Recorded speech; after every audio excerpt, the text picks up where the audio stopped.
আসসালামু আলাইকুম। আশা করি সবাই ভালো আছেন। আওয়ামী লীগ চলে গেছে, তাতে কি হয়েছে? এখন আওয়ামী লীগের কাজ কারবার করছে বিএনপির অনেক নেতা কর্মী, এবং বিএনপির অনেক নেতা কর্মী অনেক বিতর্কিত কাজ কারবার করতেছে। চাঁদাবাজির অভিযোগে আটক বিএনপি নেতা, মুক্তির দাবিতে সড়ক অবরোধ। তো চাঁদাবাজি করতে গিয়ে আটক হয়েছে, এখন তাকে যদি আপনার মুক্তি করতে আবার সড়ক অবরোধ করে, তাহলে এইটা আসলে কোন ধরনের ঘটনা?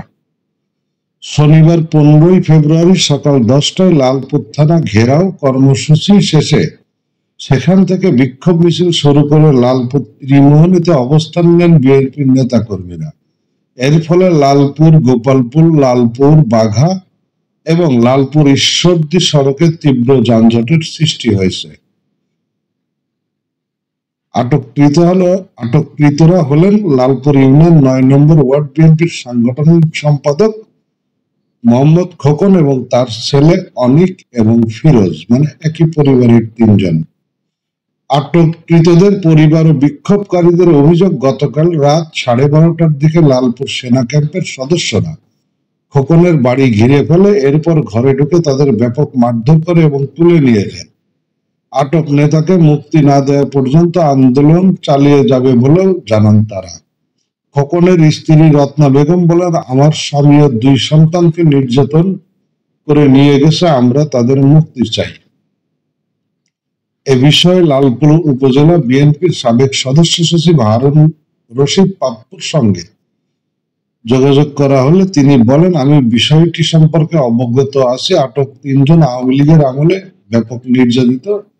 আওয়ামী লীগের নেতা মতিউর রহমান, মতি ও জাহাঙ্গীর তাদের থেকে অনেক চাঁদাবাজি করেছে। সেই সময় পট পরিবর্তনের পর সেই টাকা ফেরত চাইলে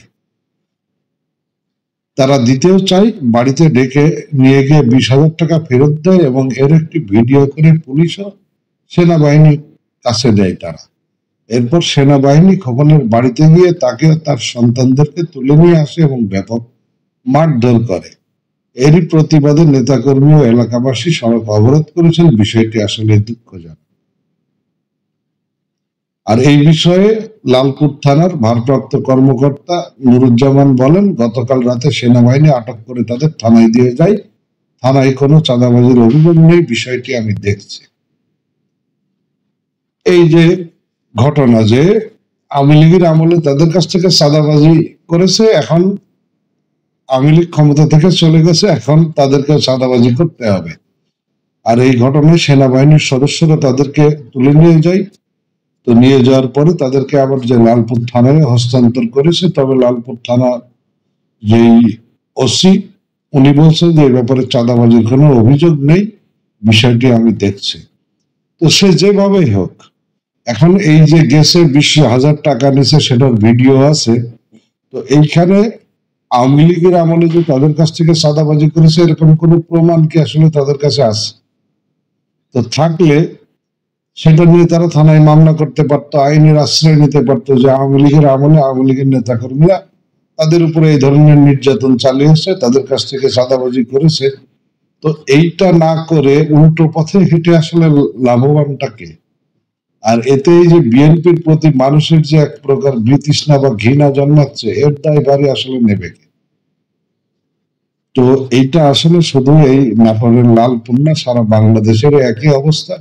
2-1টা ঘটনা হয়তো প্রকাশ্যে চলে আসছে, যার ফলে দেশের সাধারণ মানুষ জানতে পারছে।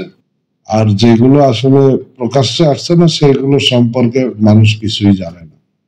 তো আমরা চাই যে আসলে সুন্দর সুষ্ঠু একটা দেশ, সেখানে চাঁদাবাজি অবশ্যই বন্ধ, সেটা যে দলেরই হোক, অবশ্যই বন্ধ করা উচিত।